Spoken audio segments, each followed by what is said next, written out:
Quelques mois après notre mariage, mon épouse bien-aimée a exprimé le désir d'étudier la musique. Voulant lui faire plaisir, j'ai décidé d'orchestrer une belle et grande surprise.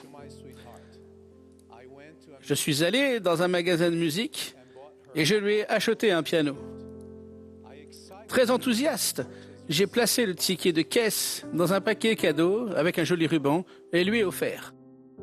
Elle a ouvert la petite boîte, a vu son contenu, puis m'a regardé tendrement et a dit « Oh, mon chéri, tu es merveilleux.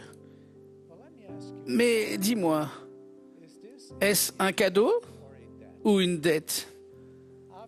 Après avoir tenu conseil ensemble au sujet de la surprise, nous avons décidé d'annuler l'achat.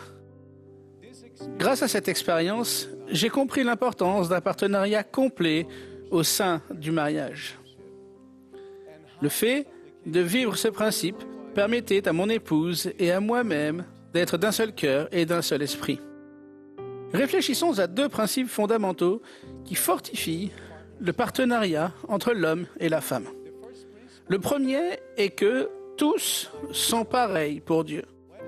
Lorsque les conjoints comprennent ce principe et l'intègrent, ils ne se positionnent pas en tant que président ou vice-président de leur famille.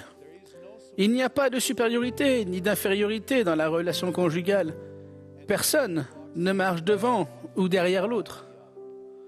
Les deux conjoints marchent côte à côte sur un pied d'égalité en tant que postérité de Dieu.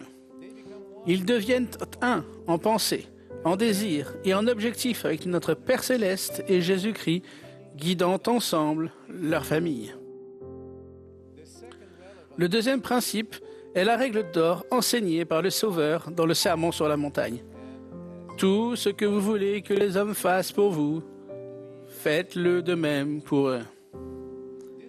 Ce principe suppose une attitude de réciprocité, d'unité et d'interdépendance. L'exemple d'Adam et Ève, une fois sortis du Jardin d'Éden, illustre magnifiquement le concept d'interdépendance entre une mère et un père qui élèvent leurs enfants et président leur famille. Comme nous l'indique le livre de Moïse, ils ont travaillé la terre ensemble, à la sueur de leur front, afin de subvenir aux besoins physiques de leur famille. Ils ont mis au monde des enfants. Ils ont invoqué ensemble le nom du Seigneur et ont entendu sa voix venant de la direction du Jardin d'Éden. Ils ont accepté les commandements que le Seigneur leur a donnés et se sont efforcés d'y obéir.